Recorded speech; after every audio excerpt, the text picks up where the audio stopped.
George, let's move on to the other issue that was bubbling up, I guess, last week when Reince Priebus from the RNC talked about, this Hillary movie, and ABC's not involved. It's, Fox has some role, but it's NBC and CNN doing these Hillary films projects. Mm-hmm. And so he says, we're going to not have debates hosted by these news outlets, and they cancel the project. And people were citing all these examples where moderators of debates, and you moderated one of the primary. It's just one of the primary debates. I forget, George. Did you do one primary debate, or did you do two? Two primary debates. Yeah, one in Iowa, one in New Hampshire. Right. And one of the questions you asked, we don't have to play it, but one of the questions you asked was about contraception. Contraception. Would you agree to a state ban on contraception? Would that be constitutional? Well, Rand Paul. I believe, was it Rand Paul? He talked about this. Rand Paul went off. And the only thing I would say is that, he laid out all these charges, which are completely false. And the idea, though, that this question came out of thin air is just wrong. It's just factually incorrect.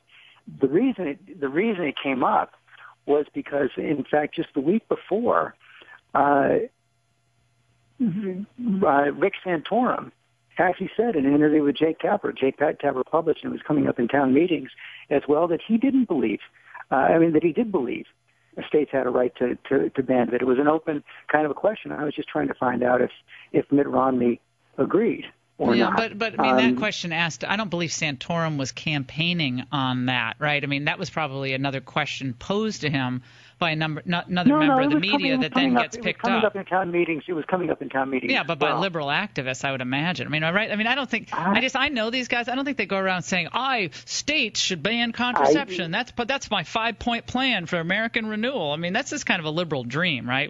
The conversations about contraception, I mean, they know that's not going to work well for the Republicans. To get to your bigger question, I think that the chairman, Reince Priebus, my guess is that he wants fewer debates anyway. I think a lot of Republican leaders, including Priebus, believe that the primary season was too dominated by debates last time around, and that ended up, creating kind of a cacophony that didn't necessarily serve the interests of the party. So he's looking overall to get more control over that process, and he probably wasn't all that eager, for example, to do a debate on MSNBC anyway. Right. I mean, I think he thinks, and I guess to some extent I think, that if it's a Republican primary debate, I mean, why are you having, moderators who might have Democratic instincts or leanings control the conversation?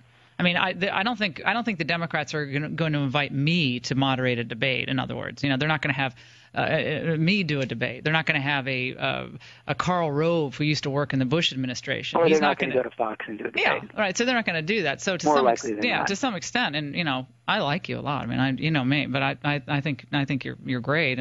But I probably, if I were the RNC chief, I might not have you moderate my debates, not because I don't like you, but because, okay, you worked for Clinton, and so maybe what we'll do is we're just going to have local reporters, or we're going to have like the local, Republican Party do the debate, and unless I think it's just, it's fair. Well, I would just say that I don't know the number now, but I've probably moderated over the course of several elections, more than 5 or 6 Republican debates, and You weren't the person we complained about the most, let me tell you that. We complained about a lot of other people more than you, George Stephanopoulos. I've gotten plenty of complaints from Democrats, too. Yeah, anyway. Right. You did get some complaints from Democrats. By the way, if Hillary ends up being the nominee, and for you put all your issues behind with the Clintons, would you ever go back and work in the administration? I know. I like what I'm doing now. No? Gosh. No, never. We can't see another war room with you and Carville. It's not going to happen again. That movie was so much fun. Come on. It's a great movie. George, sorry.